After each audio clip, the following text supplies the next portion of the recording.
1장 말씀입니다.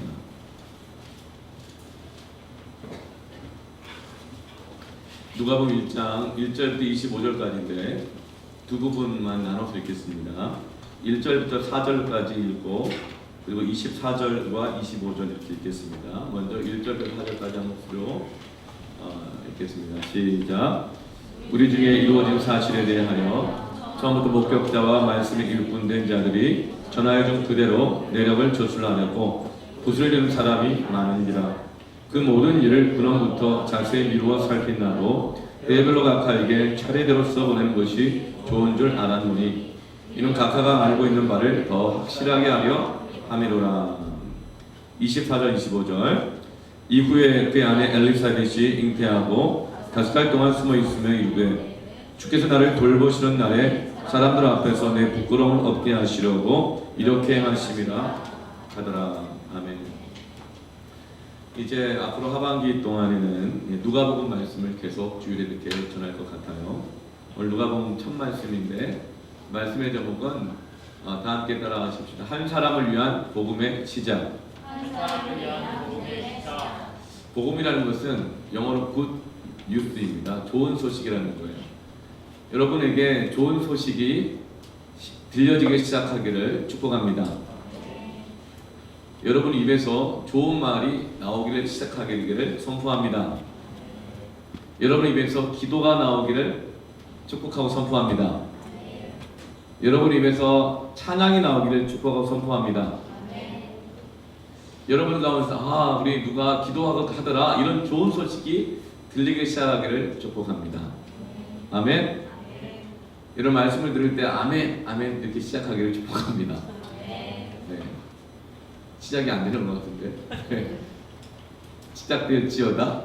네, 시작됐네. 이 찬양하고 시작해야 되나? 네. 누가복음을 이제부터 다룰 텐데요. 누가복음은 6가지의 특징을 가지고 있습니다. 누가복음을 누가 기록했을까요? 누가가 기록했어요. 누가 기록했을까요? 누구라고요? 누가. 누가라고 하는 사람이 기록했습니다. 하나님이 누가를 통해서 기록하게 하셨죠. 그래서 이 누가복음은 이 기록한 하나님 사용하신 그 누가의 특성과 성향이 이 성경에 고스란히 나와 있습니다. 6가지 특징이 있는데 첫 번째로는 누가복음은 굉장히 치밀하고 자세하게 그런데 성령의 영감으로 기록된 복음이 누가복음입니다. 누가복음 굉장히 철저해요. 치밀해요. 세세해요. 자세해요. 그리고 아주 그냥 사실적으로 기록되어 있습니다. 왜냐하면 누가가 그 직업이 의사이기 때문에 그래요. 기계를 만지든지 사람의 몸을 만지든지 사람의 마음을 만지든지 그것은 굉장히 철저하고 세세하고 잘 준비되어 있지 않으면 기계를 망치거나 사람을 망치거나 상담해준다 그러다가 마음만 상하게 한다든가 뭐 조언을 해준다 그러고 하다가 상대방의 비수를 뽑는다든가 아니면 성의 없이 해가지고 대충 하게 해서 오히려 더 실망하게 한다든가 할 수 있죠. 누가는 의사였습니다. 그래서 그는 굉장히 철저하게 준비를 했어요. 그리고 자세하게 기록하고 있습니다. 우리가 하나님 일을 감당할 때에 여러분 자세하게 준비해야 합니다. 여러분 학생인가요? 이번 주 내일부터 시험 기간 있죠? 그렇죠? 시험에 들어가는 학생이 하나님의 사람들은 어떻게 됩니까? 자세하게, 철저하게, 꼼꼼하게 준비하고 시험에 들어가야 합니다. 아멘. 직장 갈 때 어떤 프로젝트를 맡았어요? 직장에 출근할 때, 일을 할 때 자세하게, 철저하게, 꼼꼼하게 잘 준비해야 합니다. 알바 하나를 하더라도 그렇게 해야 합니다. 그럴 때 그것이 하나님이 사용하시는 사람이 되는 거예요. 누가는 의사였습니다. 그리고 또 누가는 이 역사학자였어요. 이 글을 쓰는 사람들, 글로 기록을 남겨놓은 사람들은요 한번 남겨지면 그리고 그것이 공적인 문서가 된다든가 이렇게 하게 되면은 지울 수가 없기 때문에 굉장히 철저하게 잘 점검해서 사실만을 정확하게 기록하게 되어 있죠. 여러분의 역사는 물론 나옵니까? 여러분 성적표도 여러분의 역사 중에 하나가 될 수 있겠고, 생기부도 역사 중에 하나가 될 수 있겠고, 인사고과에 남는 기록들도 여러분의 역사 하나가 될 수 있겠죠. 그렇기 때문에 우리는 남는 것은 그냥 대충 하지 않습니다. 잘 기록해요. 잘 책임있게 맡아서 하는 것입니다.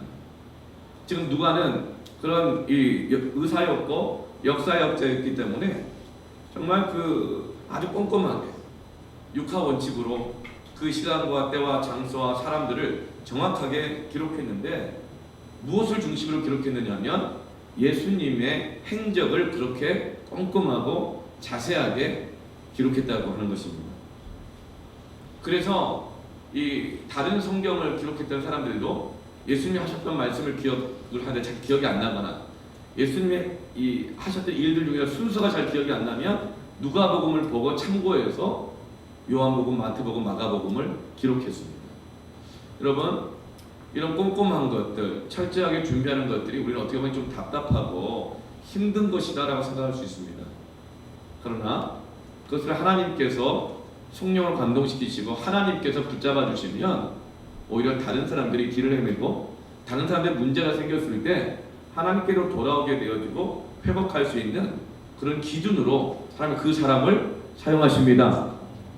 네. 그러나 여러분, 만약에 그런 꼼꼼한 기질과 어떤 자세한 사람도 있잖아요. 계획도 철저하게 세우고 이런 사람들이 하나님께 붙들려지 않은 거예요. 육신의 수욕을 따라가는 거예요. 그럼 어떻게 될까요? 철저하고 꼼꼼하고 계획적으로 죄를 지고 살게 됩니다. 여러분, 중요한 건 기질이 아니에요. 기질보다 더 중요한 것은 내가 어떠한 모습이든지 하나님께 붙잡혀 있기를 바랍니다. 하나님을 붙잡으셔야 돼요. 네. 기질 가지고 사람 평가하고 판단하는 거 아니에요. 제가 지난번에 한번 설교할 때 그랬잖아요. 목사님은 기도하는 사람과 기도하지 않는 사람 딱 나눠진다고. 뭐 기도 안 하면 구원 못 받다 이런 얘기가 아니에요. 이런 기질의 사람, 저런 기질의 사람. 뭐 아니면 뭐가 더 백그라운드 더 좋고 나쁘고 이런 걸로 안 봐요. 하나님은 어떤 사람을 찾으시죠? 신령과 진정을 예비하는 자를 찾으십니다. 아무리 좋은 걸 가지고 있어도 하나님께 붙잡히지 않으면 여러분 그건 하기 소용없는 것들이에요. 그러나 비록 내가 녹슨 칼 같다 하더라도 하나님이 붙잡으시면 그것을 놀라운 하나님의 도구로 사용하십니다.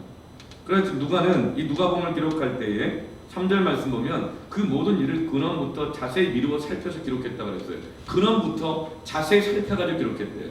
그러니까 자신의 생각대로, 자신의 기질대로, 자신의 기억대로 기록한 게 아니에요.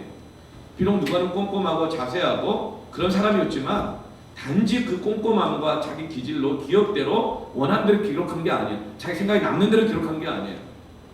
어떤 말씀, 예수님 하신 말씀, 어떤 사건들을 볼 때 내 안에 일어난 기억들을 볼 때 이 기억이 내 생각이, 내 선택이, 내 결정이 그 근원이 어디서부터 온 것인가, 내 육신의 소욕으로부터 온 것인가, 내 생각, 내 계획, 내 기질, 내 기준, 내 조건으로부터 내가 이런 선택하고 이런 계획하고 이런 결정하고 있는가, 아니면 지금 내가 마음의 소원을 가지고 있고 어떤 선택과 계획을 해나갈 때 이것이 하나님으로부터 온 것인가, 그 근원부터 자세히 살펴서 기록했다는 것입니다. 여러분, 우리 안에 어떤 마음, 어떤 생각, 계획들, 선택들이 있을 때 있죠. 그 근원이 어디서부터 온 것인가를 누가처럼 자세히 살피시기를 바랍니다. 그러면 어떤 기질이든지 어떤 선택이든지 심지어 다른 사람이 볼 때 어리석어 보이는 선택이라 할지라도 하나님께 붙잡혀 있고 하나님으로부터 온 것이라고 한다면 하나님께서는 세상에 볼 때 미련한 것들을 통하여서 세상을 지혜로운 것들을 부끄럽게 하시도록 사용하실 것입니다. 그러면서 이 우리 안에 하나님의 새로운 좋은 소식, 새로운 역사가 시작되는 것입니다. 이것이 누가복음의 이게 시작이에요. 베드로후서 1장 21절 말씀 보면 같이 한번 읽어볼까요? 시작. 예언은 언제든지 사람의 뜻으로 낸 것이 아니요 오직 성령의 감동하심을 받은 사람들이 하나님께 받아 말한 것입니다. 예언은 뭐예요? 무슨 점쟁이들이 말하는 것처럼 앞으로 뭐가 될 것이다 뭐 이런 게 예언이 아니고, 예언이라고 하는 건 뭐냐면 하나님의 말씀을 통해서 앞으로 내가 어떻게 살아가야 할 것인가, 오늘 내가 어떻게 살아가야 할 것인가를 깨닫게 해주시는 것이 예언입니다. 근데 이 예언은, 그래서 우리는 하나님의 말씀을 통해서, 하나님 뜻을 통해서 오늘 나의 삶을 선택하고 내일의 삶을 선택하고 진로를 선택하고 이 돈을 어떻게 사용할 것인지, 이 시간을 어떻게 사용할 것인지 계획하고 스케줄을 잡는다는 거예요. 그런데 사람의 뜻으로 낸 것이 아니고 육체의 소욕, 내가 원하는 대로 내 기질대로 내 스타일대로 내 계획대로 하는 것이 아니라 오직 성령의 감동하심을 받은 사람들이 하나님께 어떻게 해서 받아서 말하고 받아서 계획하고 받아서 결정해 나간다는 거예요. 그럴 때 하나님의 역사가 시작되는 것입니다. 근데 많은 사람들이 육체의 소욕대로, 여론대로, 누가 그러더라, 사람들이 그러더라, 누가 그렇게 보더라, 누가 뭐 좋다더라, 아니면 이게 내 기질이니까, 내 스타일이니까, 나 원래 이러니까, 육체의 소욕을 따라가는 게 아니라 그 근원을 살피면서 하나님으로부터 온 것인가, 이 욕구가, 이 생각이, 계획이 하나님으로부터 온 것인가, 성령의 감동을 받아 하나님께로부터 받아서 말한다는 거예요. 기록한다는 거예요. 그럴 때 하나님의 새로운 역사가 시작될 것입니다. 아멘. 여러분 하나님께 물어보십니까? 시편 119편을 20번 설교를 했어요. 거의 6개월 가까이. 하나님, 제가 다음 성경 본문을, 설교를 어느 본문을 해야 될까요? 하나님께 물었습니다.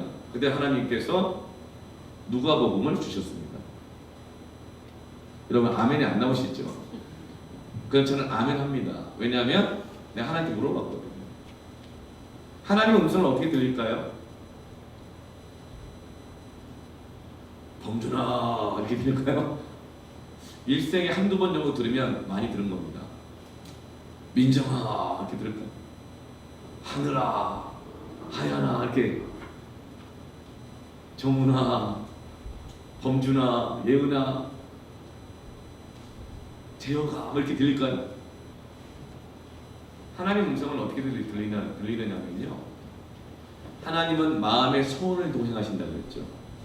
우리의 인격 가운데 하나님께서 욕구를 주십니다. 우리 안에 인격들의 욕구가 있어요. 뭘 하고 싶어요. 기대와 소망이 있고 계획이라는 게 있거든요. 원함이 있다고요. 그런데 그 욕구가 내 육체로부터 온 것인지 하나님으로부터 온 것인지를 분별할 수 있습니다. 분별해서 언제요? 하나님께 물어보면 돼요. 하나님, 나 이 돈을 이렇게 쓰고 싶은데요. 하나님 어때요? 하나님이 내 마음 가운데 그 욕구에 대해서 감을 주십니다. 근데 예수 안 믿은 사람들은요, 예수님 믿지 않은 성령이 그 안에 없는 사람들은요, 하나님이 우리에게 줄 그 욕구가 없어요. 그래서 내가 마음 놓고 죄를 짓고 막 살아도 뭐 이렇게 해도요, 남도 다 뭐 그러는데 뭐 남한테 피해만 안 주면 되지 하면서 마음 가운데 죄책감도 없고 괴로움도 없고 답답함도 없어요. 근데 하나님 믿는 사람, 그 안에 성령이 계시는 사람들은요, 내가 하나님 기뻐하시는 선택과 결정해 나가잖아요. 마음이 뭐 있어요. 뭐가 불편해요, 부담스러워요, 평안이 없어요, 찝찝하기라도 해요, 걱정되기도 해요. 이러다 하나님이 그냥 어떻게 심판하시면 어떡하나 두렵기도 해요. 여러분 그것이 바로 하나님의 음성입니다. 하나님은 소리로 들려주시는 것이 아니라 말씀을 읽고 말씀을 듣고 설교를 듣고 기도하면서 예배 가운데 하나님 우리의 욕구에 대해서 말씀하셔요. 건드리셔요. 그러면서 하나님의 음성을 우리의 인격을 통해서 듣게 하십니다. 하나님 인격적인 하나님이시기 때문에 그래요. 그래서 하나님의 말씀은 자의 양날 사람 듣는 것 같아서 홍과 영과 골수와 간절과 골수 찔러 쪼개시고 그냥 들어가신다는 거예요. 우리 인격 안에 들어오신다는 거예요. 하나님의 음성은 우리 인격 안에서 나옵니다.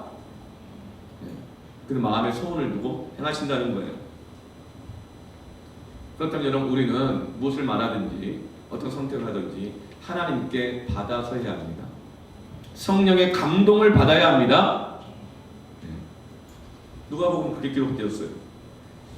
두 번째 이 누가복음의 특징은 뭐냐면 한 사람을 위한 복음이에요. 오늘 6가지 살 특징이 있는데 2가지만 얘기하고 이제 오늘 본론 말씀을 함께 나누려고 하는데 3절 말씀을 보면 그 모든 일을 근원부터 자세히 미루어 살핀 나도 데오빌로 각하에게 차례대로 써보내는 것이 좋은 줄 알았노니. 이 누가복음서를 누구에게 쓰고 있습니까? 데오빌로 각하라는 한 사람을 위해서 쓰고 있어요.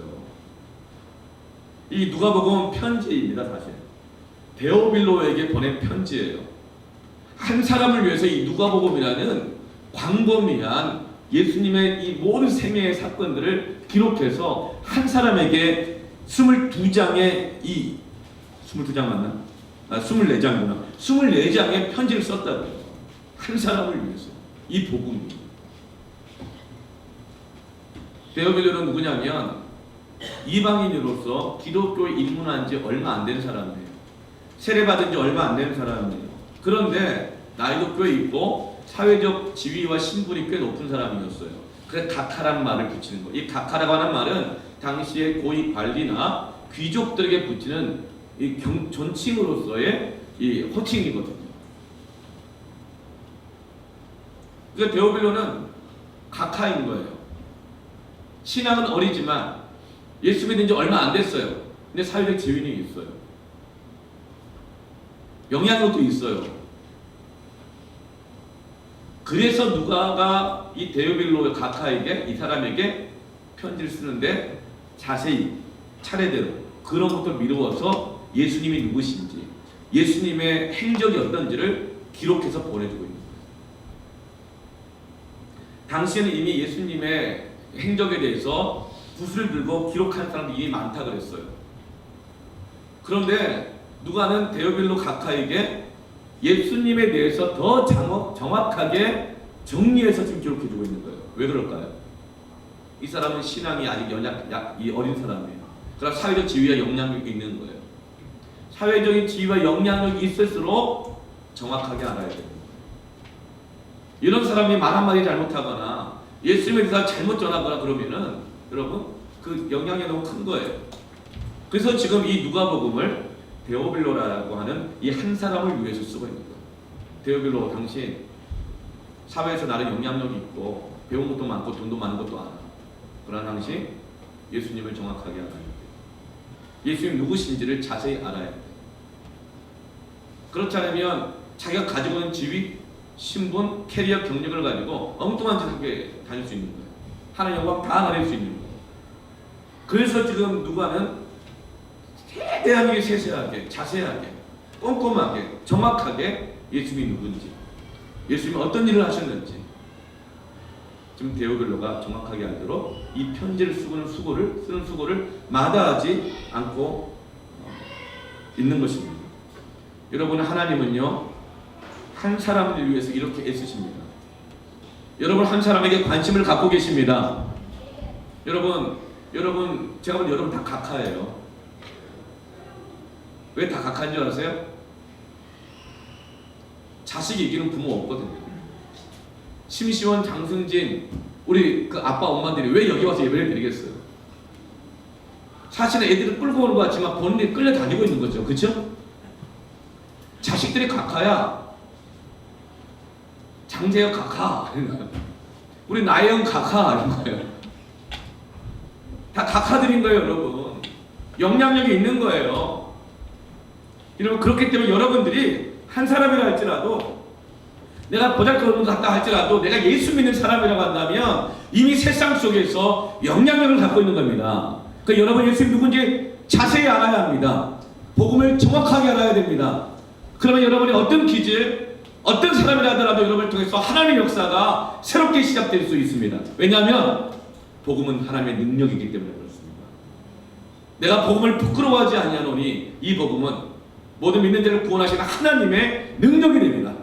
먼저는 유대인에게요. 그리고 헬라인에게로다. 여러분은 한 사람이지만 결코 작은 사람들이 아닙니다. 여러분 집에 들어가 보세요. 여러분 한번 확인 한번 해보세요. 내가 얼마나 영향력 있는 사람인가. 패밀리 모임 딱 할 때요. 아무 말 않고 눈 딱 내리깔고 10초만 있어 보세요. 다들 쩔쩔 맬 거예요. 그냥 막 눈치 볼 거예요. 담임 목사 엄청 눈치 볼 거예요. 아유 우리 청년부 카카도 있고요. 선생님들이 그냥 성기미들이 막 눈치를 볼 거예요. 집에 가가지고 아무나 않고 그냥 방에 딱 들어가서 그냥 딸깍 소리 한번 내보세요. 문장문 소리. 그럼 밖에서 엄마 아빠 그냥 난리가 어쩔 줄 막 올라갈 거예요.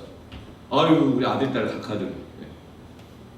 그렇기 때문에 하나님의 말씀을 자세하게 정확하게 예수님이 어떤 분인지 알아야 합니다.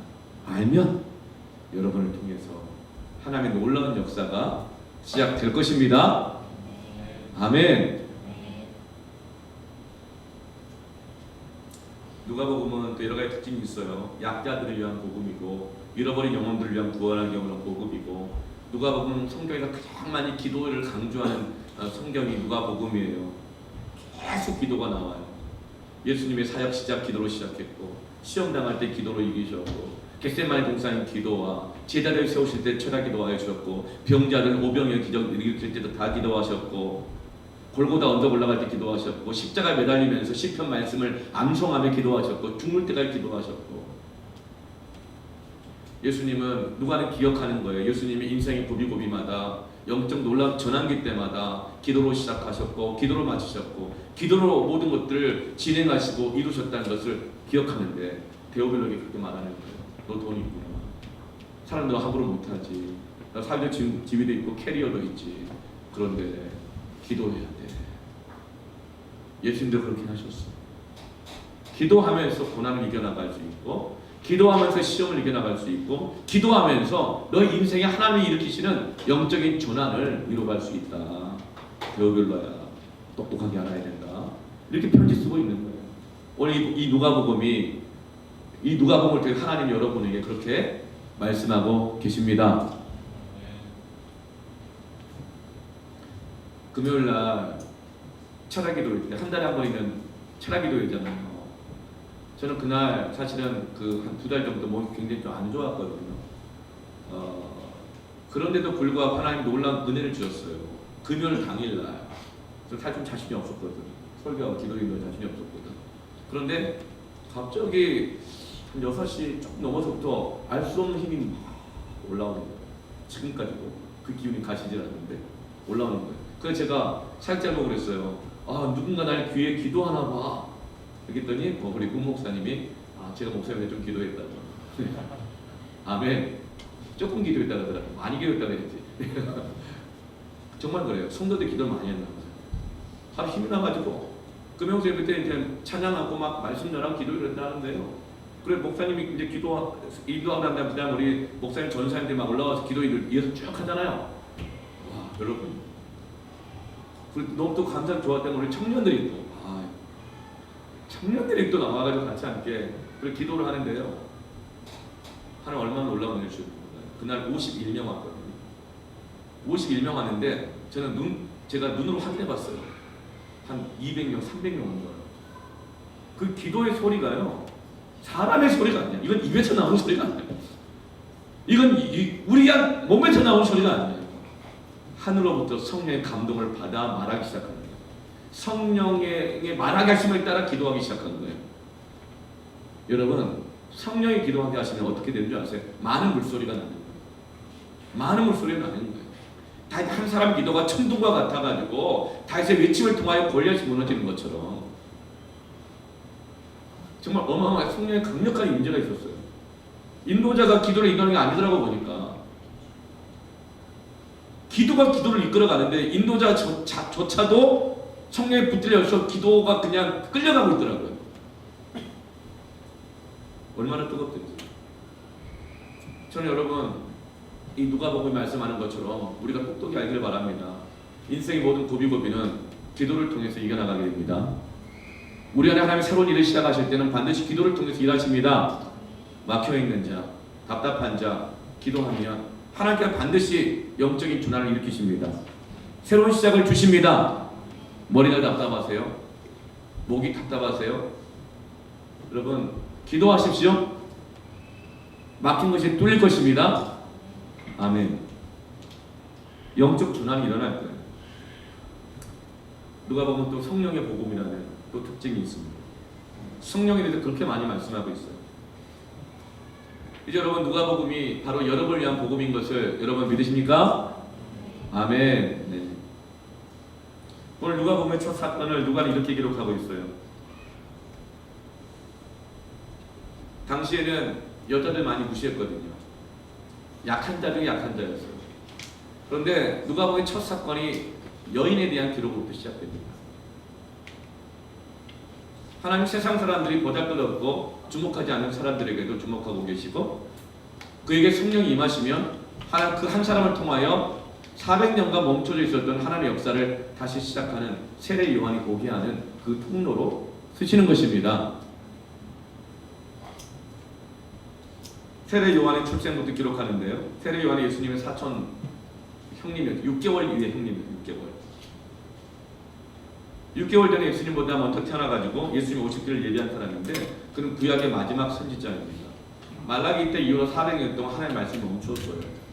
왜냐하면 신앙생활을 대충 막 했거든요. 그래서 하나님이 성전문을 닫아버리고 싶다고 그랬어요. 예배도 있었어요.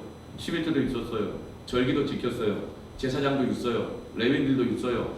예배를 드리러 와요. 근데 하나님이 성전문 닫아버리고 싶대요. 왜냐하면 그 11조가 양의 문제가 아니라 쫄뚝발이 흠이 있는 거 상처나는 거 쪼가리들 모아다가 거짓으로 드리는 거예요.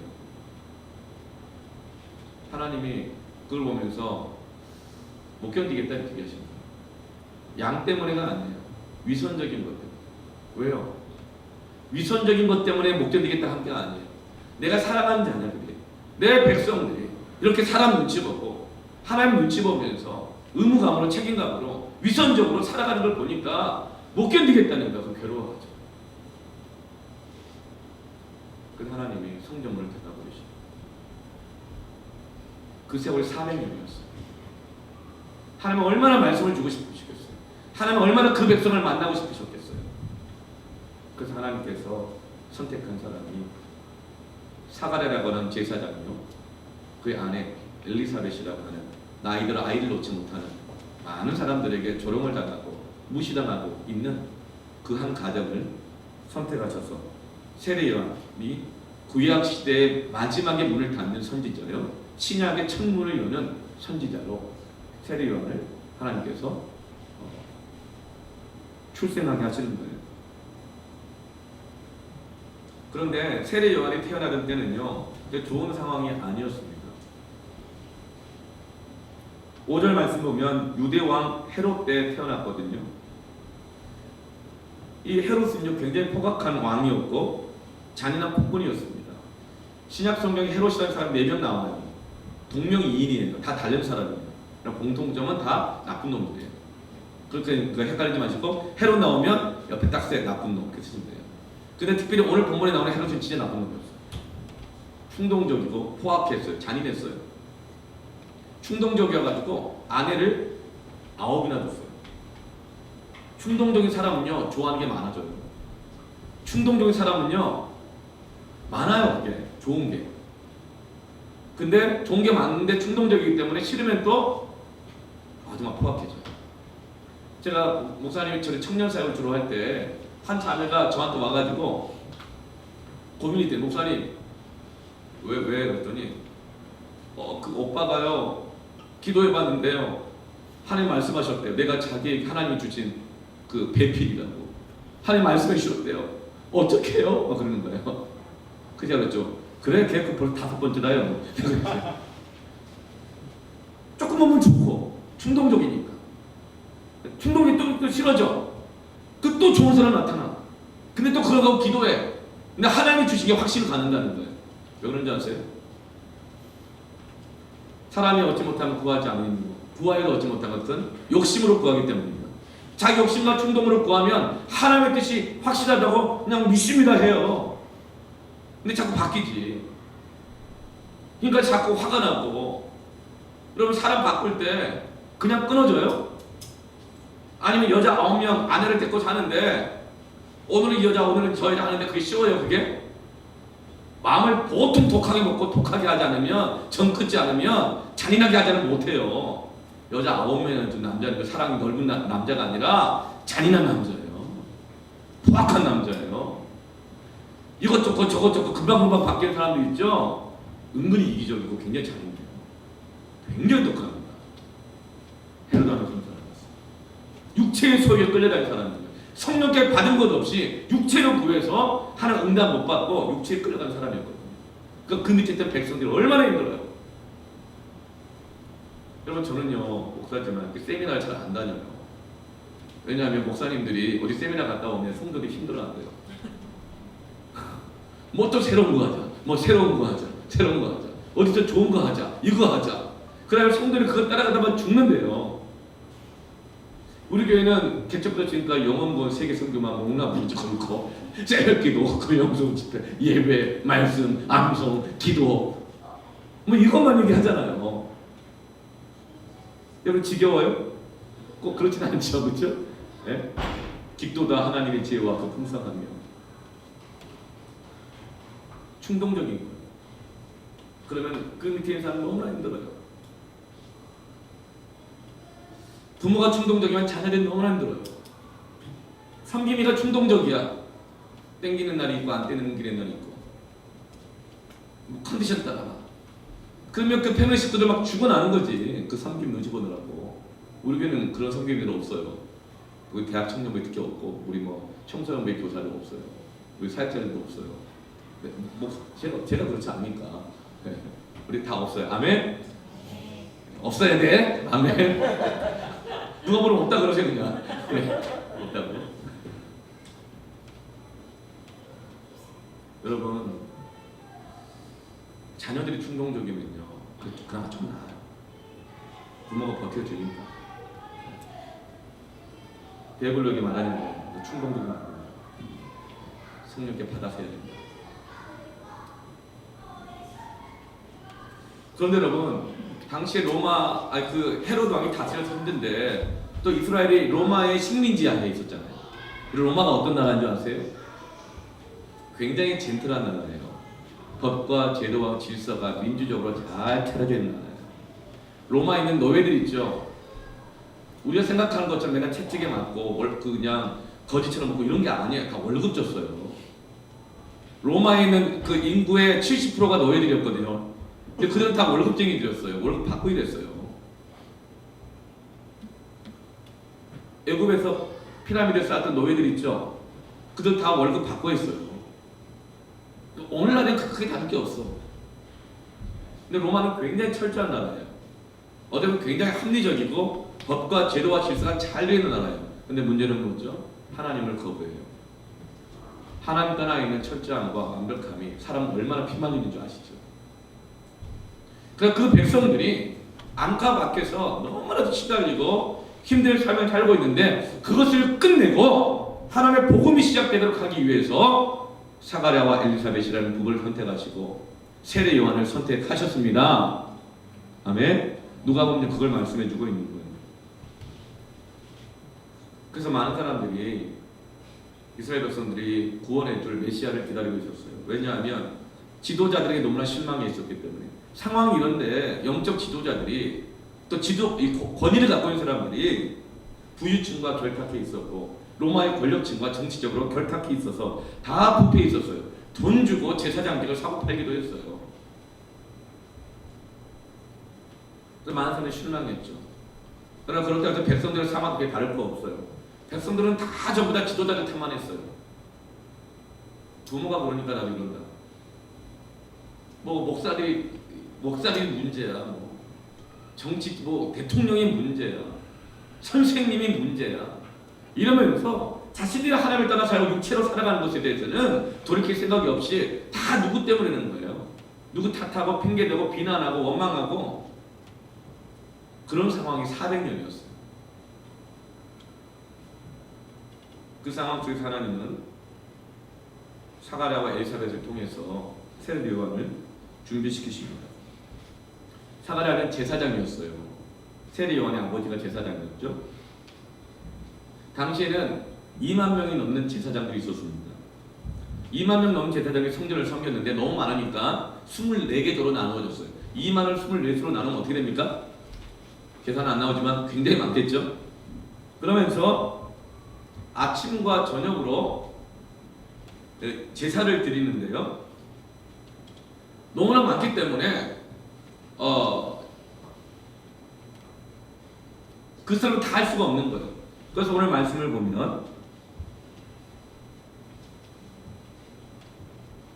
8절 보면 마침 사가랴가 그의 반열에 차례들 하나 앞에서 제사장이 직무를 행할세 제사장의 전례를 따라 제비를 뽑아 주의 성전에 들어가 분양합니다. 너무 많으니까 제비를 뽑아가지고 이번에 성전에서 기도를 담당할 제사장을 따로 뽑았어요.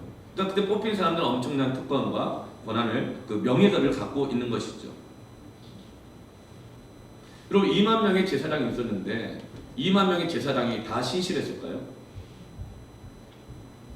어때요? 다 신실하기가 쉽지 않아요. 그런데 사가랴는 하나님 앞에서 의인이었고 모든 규례와 명령들 다 지켜 행하여 흠이 없는 자라 그랬어요. 참 저 자신을 돌아보는 거죠. 근데 저만 돌아봅니까? 우리가 다 왕같은 제사장인데 2만 명 다 신실하기가 어려운데 그 중에 하나님은 사가랴의 신실함을 보셨어요. 그런데 사가랴만 신실하다 그런 것이 아니라 6절 말씀 보세요. 이 두 사람, 사가랴와 그의 아내 엘리사벳까지 이 두 사람이 하나님 앞에 의인이래요. 여러분, 부부가 다 하나님 앞에 의인으로 인정받기를 축복합니다. 쉽지 않아요. 어떤 게 남편만 그럴 때가 있고요. 어느 때는 아내만 그럴 때가 있어요. 다 함께 신실하게 되기를 축원합니다. 여러분 혹시 지금 나 혼자 그렇게 신실하려고 노력하고 있고 믿음 갖고 있다고 한다면 낙심하지 마세요. 하나님이 먼저 찾아오신 건 사가랴예요. 사가랴 한 사람을 통해서. 사가랴를 통해서 하나님께서 그 아내 엘리사벳까지도 하나님의 도구가 되도록 하게 하신 것입니다. 그러면 여러분 낙심하지 마세요. 네. 그 저는 여러분이 모두가 다 그렇게 함께 하나님 앞에서 의인으로 인정받고 신실하게 되기를 축복합니다. 아멘.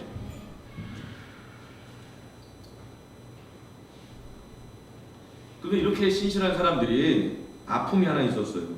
7절 말씀 보니까 자식이 없다는 거예요. 게다가 이 둘 다 나이가 많대요.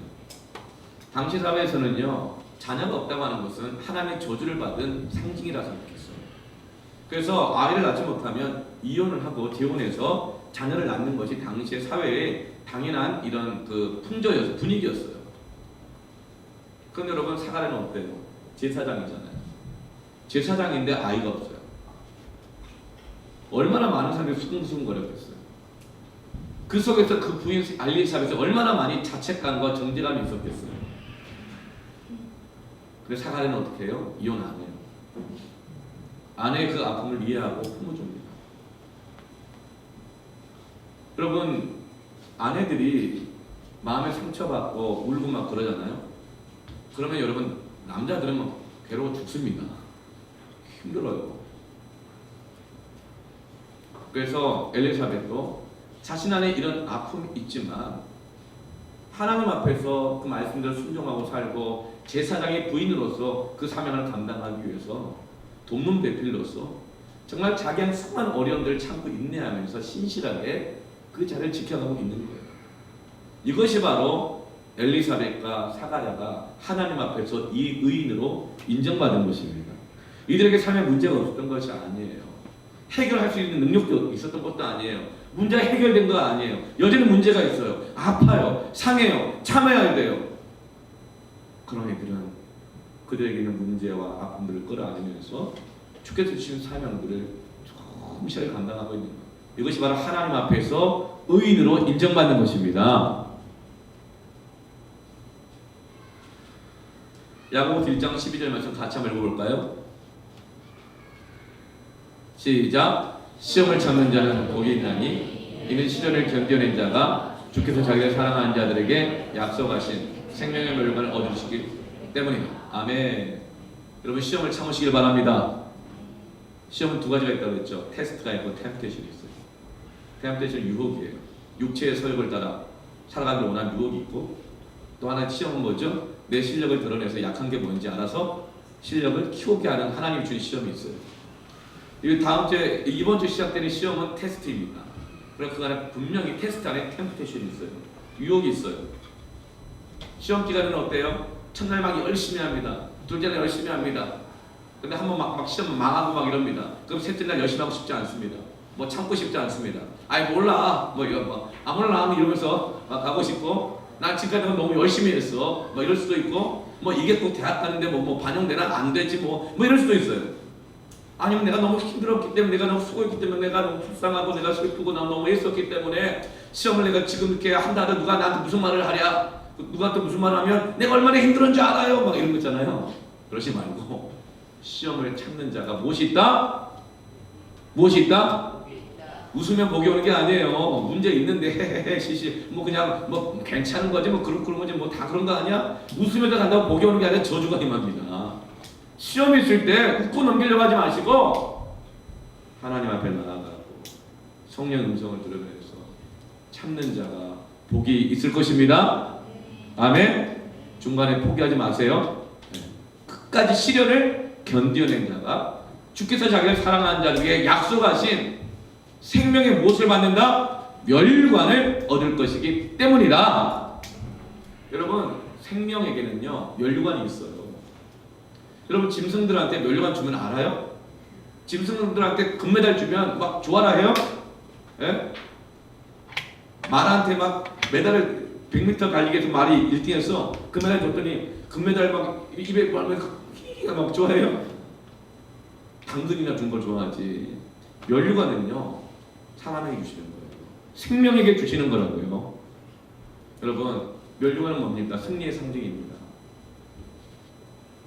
시험 가운데서 엘리사벳과 사가랴처럼 원망하지 말고 비난하지 말고 참고 그 시련을 인내하면 하나님은 의인으로 여겨주실 뿐만 아니라 생명의 멸류관이 여러분에게 있습니다. 아멘. 네. 드디어 이제 사가랴와 엘리사벳에게 일생일대 사건이 일어나죠. 8절부터 11절 말씀 보면 사가랴가 제사를 드릴 때, 예배를 드릴 때, 기도할 때 천사가 찾아와서 하나님의 메시지를 줍니다. 제사장 아침 제사 전에, 그리고 저녁 제사 마치고 난 다음에 하루의 시작 전에, 하루를 마치고 나서 성전에서 모든 이스라엘 백성을 대표해서 기도합니다. 그리고 집집마다 가정마다 아버지들이 자녀들을 모아놓고 학교 가기 전에, 아침에 출근하기 전에 자녀들 다 같이 모아가지고 쉐마 노래를 부릅니다. 신명기 6장 말씀 함께 암송합니다. 쉐마 이스라엘 아도나이 엘로헤이누 아도나이 에하. 노래 한번 불러볼까? 쉐마 이스라엘 아도나이 엘로헤이누 아도나이 에하. 이게 뭐냐면 신명기 6장 말씀이에요. 이스라엘에 들으라, 자녀들아 들어라, 똑똑히 들어라, 잊지 마라. 하나님은 유일하신 한 분이시다. 너희 세상 나가는데 사장님이 하나님 아니야, 교수님이 하나님 아니야, 돈이 하나님 아니야, 육신의 정력이 하나님 아니야. 하나님은 한 분밖에 없다. 그러면 너희들은 하나님 그 말씀을 들어라. 그 말씀 내면에 떠나지 말게 하고 그 말씀을 지켜나가면 내가 평탄하게 되고 혈통하게 될 것이며 들에 나가도 복을 받을 것이며 들어와서도 복을 받을 것이고 이 떡반죽 그릇이 복을 받을 것이다. 아멘. 그것을요 아침에 출근하기 전에, 학교 가기 전에 큐티하고 말씀 같이 나누고 기도하고 시작했어요. 그리고 퇴근하고 딱 들어오면 나는 오늘 너무 수고했으니까 뭐라도 먹어야 돼. 아니, 먹는 거 좋죠. 나 오늘 너무 수고했으니까 막 TV 막 보는데 막 지쳐가지고 쓰러질 때까지 막 본다든가, 나를 위로하고 나를 칭찬하기 위해서 내가 좋아하는 거 좀 해줘야 돼. 이러다가 막 보내는 게 아니라 모든 일을 마치고 난 다음에 저녁에 말씀과 기도로 그 하루를 집집마다 맞췄는데 그것을 아버지들이 했어요. 어머니들이 동참했어요. 그리고 성전에서는 제사장들이 모든 이스라엘 백성들을 대표로 해서 그렇게 제비뽑을 뽑아가지고 향을 올리면서 백성들을 대표해서 기도했던 것이죠. 그런데 바로 그때 그날 2만 명 중에서 2명을 뽑는데 사가랴가 뽑힌 거예요. 그러니까 2만 명이 2명이 아니라 2만 명을 24기도로 나눴으니까 48명이 뽑힌 거예요. 여러분, 2만 명 중에 48명 뽑히는 거는요 엄청난 겁니다. 여러분이 예수 믿게 된 거 부담이나 짐이 아니에요. 여러분, 특권입니다. 하나님 선택하신 거예요. 여러분 직장에서 예수 믿는 사람 많이 있어요? 있어도 저 사람 좀 안 믿는 게 나아. 이런 사람도 있고 진짜 괴롭잖아. 오히려 그냥 열심히 믿는 사람들 때문에 더 막 이렇게 더 그 사람 예의 없고 막 성실하지 않고 막 이러잖아요. 그런 사람 있잖아요. 여러분은 안 그런데. 여러분 그런 가운데 그런 포악한 해롭 같은 상사 밑에 그런 상황 속에서 하나님 여러분을 뽑아서 거기에 보내셨다고 믿으시기 바랍니다. 아멘. 특권이에요. 억지로 뜯겨 맡은 게 아니에요. 새벽 기도에 우리 설교 우리 목사님 전사님 다 돌아가면서 하잖아요. 목사님이 게을러가지고 이렇게 하나씩 맡겠다고 생각하시는 분 아무도 없죠? 네, 아무도 없죠. 한번 나가봐야 알지, 그렇죠? 아무도 없죠. 오늘 들어보니까 모든 우리 목사님 전사님 설교 다 좋다고 그러더라고. 새 가족들이. 그래가지고 어떻게 이런 교회가 있냐고. 매일 새벽 말씀이 좋다는 거예요. 먹어봐야 맛을 알죠. 그렇죠? 네, 너무 감사하잖아요. 제가 막 게을러서 그런 거 아니에요? 네, 조금 힘든 면이 있긴 있지만 게을러서 그런 건 아니에요. 여러분, 우리 사역자들도 그것을 누가 나에게 맡겨진 억지라든가 짐이라든가 목사님이 할 일을 왜 우리한테 또 맡겨? 사례비나 많이 주든지 이런 분이 아무도 없거든요.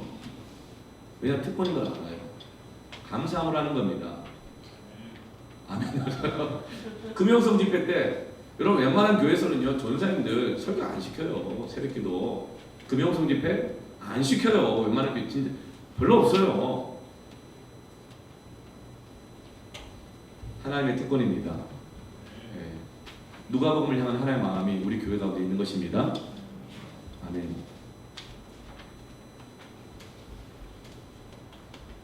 사가랴가 하나님 음성을 들은 건 언제예요? 뽑혀서 기도할 때거든요. 그 사명이 잘 있을 때였어요. 여러분 하나님을 만나기를 원하십니까? 그 하나님 언제 만날 수 있을까요? 하나님이 딱 만나러 오시는데요. 하나님은 갑자기 이렇게 훅 들어오시면 안 되지 이렇게 느낄 때가 있어요. 하나님 나한테 들이닥친다고 느낄 때가 있어요. 언제 그럴까요? 내가 어디에 있느냐에 따라 달라요. 열심히 노래방에서 막 노래하고 있는 거예요. 네, 막 노래하고 있는 거예요. 이렇게. 근데 갑자기 주님이 뭐하냐 딱 들어오시는 거예요. 주님 왜 갑자기 훅 들어오시는 거예요? 막 들이닥친다고 느껴요. 예수님이 심판하러 오실 때는요 들이닥치십니다. 도적같이 오신 거였어요. 예수님이 심판하러 오실 때는 굉장히 객관적으로 오십니다. 여러분 하나님 한번 객관적으로 보시면요 얼마나 무서운 줄 아세요? 피할 자가 없습니다. 내가 어떤 상황이 있느냐에 따라서 하나님의 나를 심판하러 오신다 느끼는 거예요. 나를 정죄하게 되는 거예요. 그런 상황 가운데 놓이고 있으면 우리 인격적 하나님을 못 만나요. 하나님 너무 냉정하고 차갑고 객관적이신 분이시고 왜 이렇게 갑자기 훅 들어오시나 들이닥치시나 이렇게 느껴요. 여러분 이런 하나님 만나지 말고 인격적인 하나님 만나기를 바랍니다. 인격적인 하나님 언제 만나요? 사라져 기도할 때 만나요. 기도할 때 하나님 임재하시면 하나님 들이닥친다 느끼지 않아요. 훅 들어온다 느끼지 않아요. 하나님 객관적이라 느끼지 않아요. 하나님 심판자라고 느끼지 않아요. 인격적인 하나님을 만납니다. 기도할 때요. 예배할 때요. 찬양할 때요. 인격적인 하나님을 만날 수 있습니다. 그럼 여러분 하나님이 인격적으로 오실 때는요 10중 8구는 기도와 예배와 찬양 중에 오십니다. 그렇다면 하나님을 만나기 위한 인격적 하나님을 만나기 위한 확률을 높이려면 어떻게 될까요? 기도의 시간을 늘리면 됩니다. 기도의 자리는 찾아갈수록 좋은 것입니다. 예배의 시간을 늘리면 됩니다. 큐티하는 시간을 늘리면 됩니다. 그러면 10중 8구 주님의 음성을 들을 수 있고 하나님을 만날 수 있습니다. 인격적인 하나님을 만날 수 있는 거예요.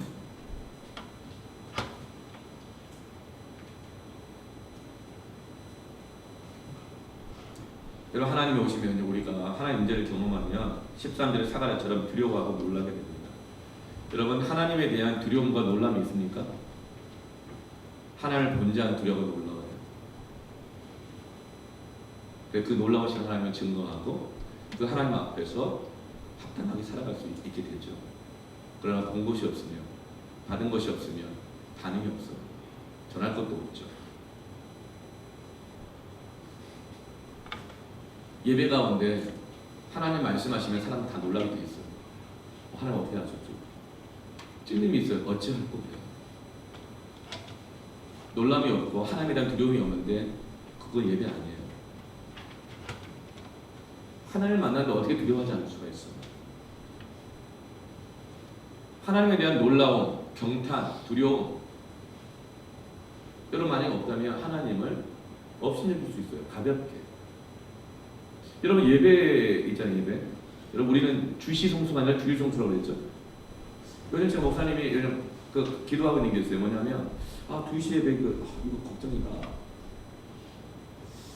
뭘 더 조용히 하는 게 좋긴 한데 이러다가 아예 그냥 청소년들, 뭐 청년들도 그렇고 주일에 그냥 낮에 일어나도록 격려하는 거 아닌가?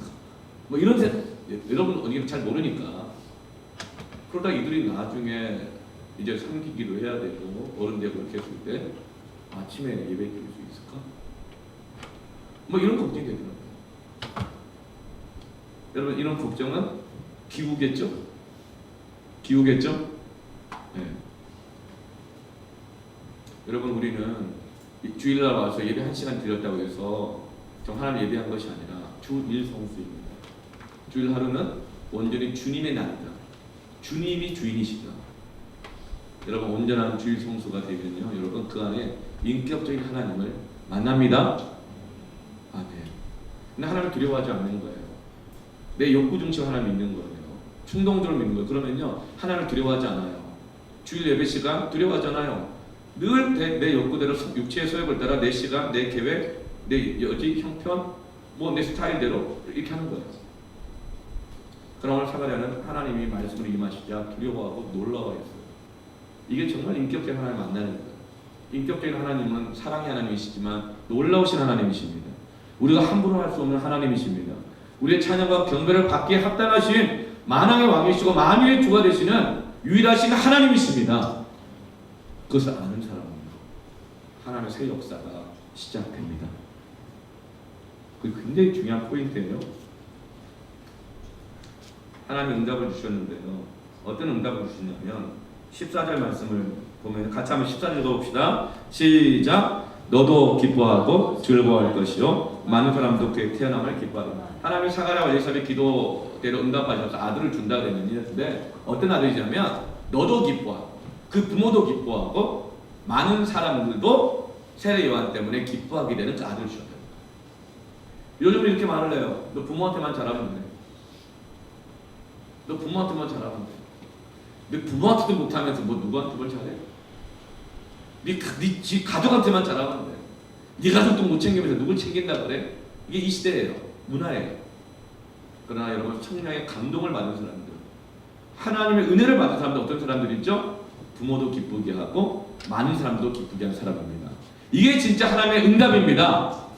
이게 여러분을 향한 하나님의 계획입니다. 우리는 그 두 가지 다 감당할 수 있어요. 세상은 그렇게 말 안 해요. 하나만 하라 그래요. 근데 우리는 부모님도 기쁘게 하고 섬기며 그리고 교회 와서 교회도 섬기는 거예요. 우리 내 가족들 섬기면서 또 믿지 않는 다른 영혼들을 가족들 섬기는 거예요. 사랑하는 거예요. 이 민족뿐만 아니라 열방까지 나가서 복음을 전하고 선교의 사명 가운데 함께 헌신하는 거예요. 그것이 바로 성령의 감동을 받은 사람들입니다. 그것이 바로 하나님의 축복하신 사람들입니다. 그때 그 한 사람을 통해서 하나님의 복음의 역사가 시작되는 것입니다. 여러분 그런 자녀가 되시길 바랍니다. 내 자식도 챙기고 남의 자식도 챙기는 그런 부모가 되기를 축복합니다. 그런 교사 되기를 축복합니다. 우리 그런 교회 되기를 바랍니다. 그게 바로 왕같은 제사장이에요. 그게 제사장이죠. 우리는 우리 교회만 위해서 있지 않습니다. 이 호메시들과 금곡동 쪽의 영혼들을 다 불러 모아다가 우리 교회 부흥시킨 놈만 있지 않습니다. 막 그렇게 되겠죠. 그렇 중요하지만 이 땅의 교회를 위해서 기도해야 합니다. 그리고 이 민족과 열방까지 하나님의 복음이 증거될 수 있도록 살리도록. 여러분 그것이 바로 우리가 왕같은 제사장으로서의 교회의 사명입니다. 이 두 가지를 감당하려면 힘이 들어요. 어떻게 집에서도 잘하고 교회에서도 잘하고 직장 가서 잘하겠어요? 그렇죠? 할 수가 없죠. 그래서 17절 말씀 보면 그가 또 엘리야의 심령과 능력으로 주 앞에 먼저 와서 아버지의 마음을 자식에게, 자식의 마음을 아버지에게, 자식 노릇도 잘하고 부모 노릇도 잘하고 뭘 주셔서 엘리야의 심령과 능력으로 주신다는 것입니다. 여러분 우리가 능력이 부족할 수 있어요. 성적도 노력한 만큼 안 나올 수도 있을 수 있어요. 그리고 여러분 절대 걱정하지 마세요. 하나님의 나라 절대 숫자 노릇만 아니에요. 절대 성적 노릇 아니에요. 목사님도 놀 만큼 놀고 공부해도 안 되더라고. 어느 순간 되니까요 안 되더라고요. 하루 4시간씩 잠깐 공부를 했는데 사람 미쳐버리려고 안 되더라고. 너무 부끄러운 이야기일지 모르지만 목사님 학력고사 세대거든요. 체력장 20점 만점 합쳐서 340점 만점이었어요. 근데 목사님 고등학교 3학년 졸업할 때 제 점수가 몇 점이었냐면 체력장 만점 누구나 받는 만점 20점 합쳐가지고 200점 가능한 당했어요. 그럼 여러분 목사님 시대 때는요 하여튼 그러면 대학 그냥 못 가는 거예요. 뭐 4년제는 안 되는 게 당연한 것이고 그 전문대학교 있잖아요. 거기 그냥 뭐 이렇게 교우 갈까 말까 몇 군데 뭐 그 정도였어요. 여러분 안 한 게 아니라 해도 안 되더라고. 정신 차리고 보니까 너무 늦었어. 해도 안 돼. 내 인생은 안 되는 인생인 줄 알았어요. 제수 사무소하면서 하루에 막 2시간씩 나눠 자면서 하루 4시간 자면서 공부를 열심히 했더니 무슨 뭐 전설이란 말 듣고 70점 올려 70점. 그래서 전국 상위 7%까지 등록했어요. 근데 그거 안 되더라고. 여러분 하나님의 역사는요. 하나님의 역사는 이 숫자도로 아니에요. 여러분 성적순 아닙니다. 걱정하지 마세요. 내가 선포합니다. 성적 때문에 걱정하지 말지어다. 아멘. 여러분 또 숫자도는 뭐예요? 나이 때문에 걱정하지 말지어다. 아멘. 소년 장정 곤비와 자빠져 넘어지지 마.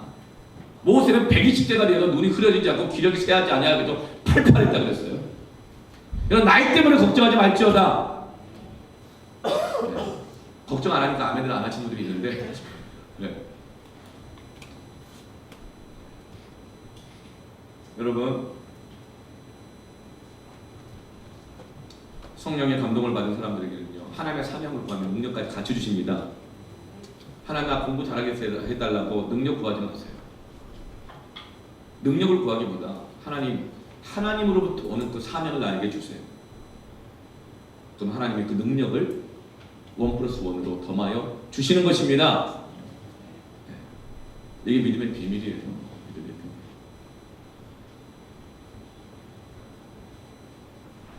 그런데 제사장 사가랴가 못 믿어가지고 내가 그걸 어찌 알리요? 내가 너무 늙었는데 증거를 보여달라고 그러자 그 천사가 당황하는 거지. 이렇게 좋은 소식이 없으면 아멘 할렐루야 막 이럴 줄 알았는데 주여 이럴 줄 알았는데 어찌 알아요?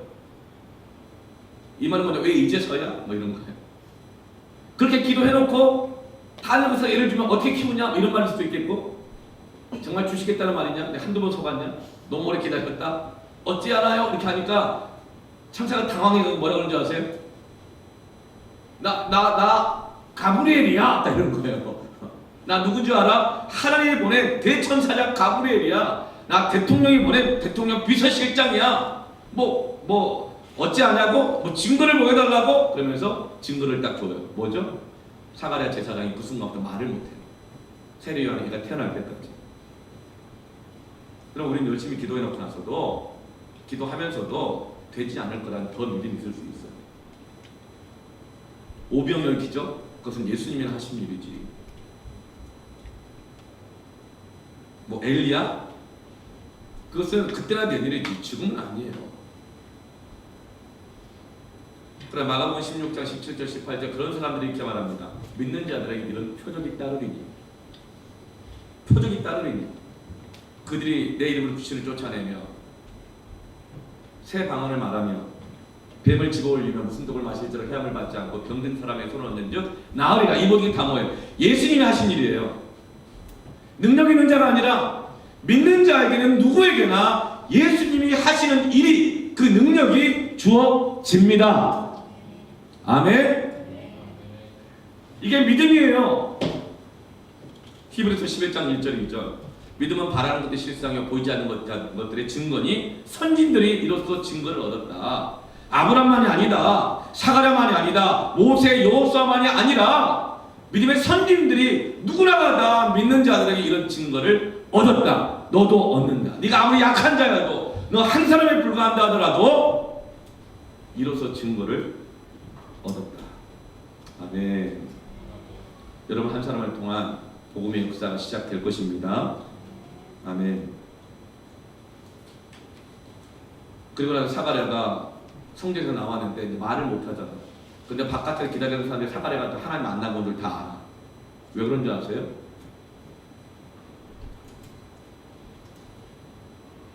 기도하고 나온 사람은요, 말 못해도 몸짓만 봐도 하나님의 최초를 느껴요. 어느 식당 갔나 먹고 나오면요, 말 안 해도 냄새가 나. 김치찌개 먹구나, 술집 갔다 왔구나, 클럽에서 놀아가지고 담배 냄새가, 술 냄새가, 알코올과 니코틴이 묘하게 섞인 냄새 나는구나. 말 안 해도 알아요. 그래서 그래요, 풍겨요. PC방 갔다 왔구나, 푹 풀려요. 자기만 모른다 생각하지만 다 알아요. 향수 가게 갔다 오면 향수가 나요. 냄새가 난다고.